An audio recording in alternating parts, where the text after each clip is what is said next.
The king America didn't know it had. Introduction. Picture this.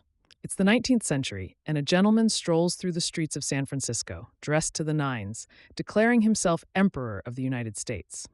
Sounds like a classic case of delusional grandeur, right? Except here's the kicker. People actually believed him. But our subject today is a story so bizarre it'll make your head spin and your sides ache with laughter.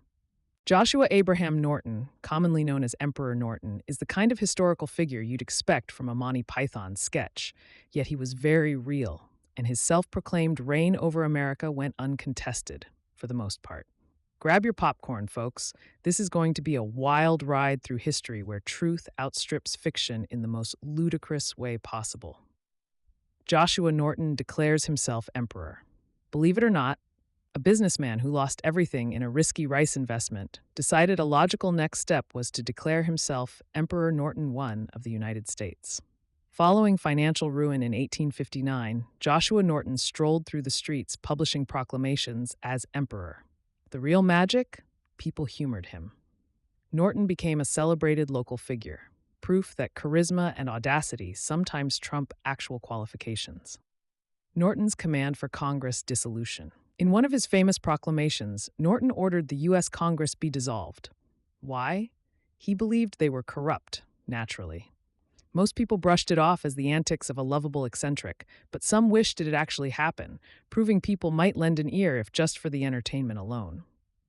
Expectation: Congress would laugh it off. Reality: newspapers and citizens rallied behind the comedic intrigue, giving Norton mock-serious attention.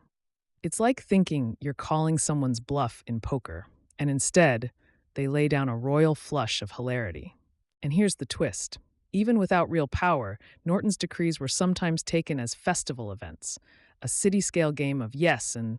So, tell us, how would you feel about your town's own emperor? The royal bread ticket. Every empire needs its currency, and Emperor Norton had his, a homemade currency he used in local establishments that was, shockingly, honored. Norton dollars gained novelty among locals, and shopkeepers even framed them as keepsakes. Who needs Wall Street when whimsy's got your back? Expectation: Norton's currency would be laughed out of shops.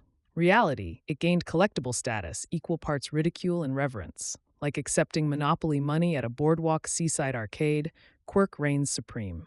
Here's a twist. Some Norton dollars still exist today in private collections, tickling history enthusiasts with their outlandish origins.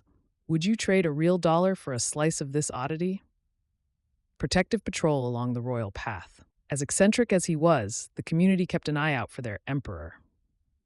When Norton was arrested for vagrancy, the outrage was so immense that police returned him with apologies. Henceforth, officers would salute him upon his daily rounds. Take that, traffic cops. The expectation was around potential legal intervention. Reality: the cop cars would metaphorically wave pom-poms. It's kind of like a high school football game, ending with the referee lifting the team's mascot on a throne built of cheerleaders. The streets of San Francisco now have a special confidence only granted by Norton's omniscient, jest-filled legacy. Ever salute a local celebrity? Bold dress, bolder army. Though never an actual military man, Norton's ceremonial uniform, adorned with a beaver hat and gold epaulets, added flair as he paraded throughout town. Different accounts suggest his involuntary army manifest included a turkey or two. Expectations: formal ridicule. Reality: the city's cosplay enthusiasts' admiration. Mix Shakespearean grandeur with SNL's comedic trouty mouth, and there you are. By all accounts, Norton's attire was a grand performance, complete with stray cats as his personal guard. Would you wear the outfit of someone who turned fashion faux pas into famous flattery? The visionary's Transbay Bridge dream. Norton's many decrees included the vision for bridges connecting Oakland to San Francisco, long before planners even considered such a notion. Decades later, the Bay Bridge unfolded as though drawing inspiration from Norton's ambitious pen. Expectations: claims dismissed as sheer buffoonery. Reality: the infrastructure mirroring a visionary notice. Imagine predicting flying cars during the age of horseless carriages and wondered later why everyone was so slow to catch on.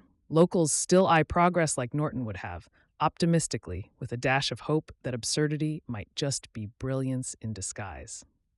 What inventions might just be undiscovered Norton-esque dreams? Civic honors, posthumous reality check.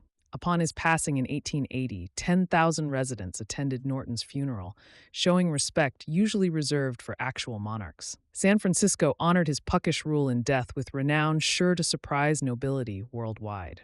Expectation, wry laughter relinquished with the man. Reality, a city in mourning for a leader they never officially had. Like weeping over the last cookie that could have sparked world peace. Or maybe was just that chocolatey good. Today, Emperor Norton Boulevard remains a tender reminder. Would you paint the town red to demand history crack a grin? Conclusion. Humanity, that paradox of clever and daft. We build pyramids and concoct mind-blowing tech while electing and accepting self-proclaimed emperors just for fun. It's as if we're fluent in straddling absurdity and genius, often blurring those lines with delight. So, who knows when another unlikely sovereign might unite spirits anew? If anything, one man's fantasy deserves folklore status, cementing his timeless reign over whimsy. We've conquered the moon, but did we joke our way there? Editor's Take by William Thomas. Reflecting on this wonderfully eccentric story, it stands as a testament to society's whimsy and openness to non-traditional figures of influence. Emperor Norton's saga is an exemplary piece illustrating that sometimes the most outlandish characters and ideas offer a rare, valuable lens on human nature.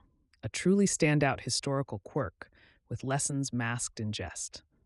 That's enough brain fuel for now. Until next time. Fact Check Corner. Joshua Abraham Norton did indeed declare himself Emperor of the United States and Protector of Mexico in 1859. His fantastical self-rule became a celebrated local attraction in San Francisco, where locals honored his charming eccentricity. His proclamations, though lacking governmental weight, were received with endearing subcultural significance, and his funeral attracted thousands.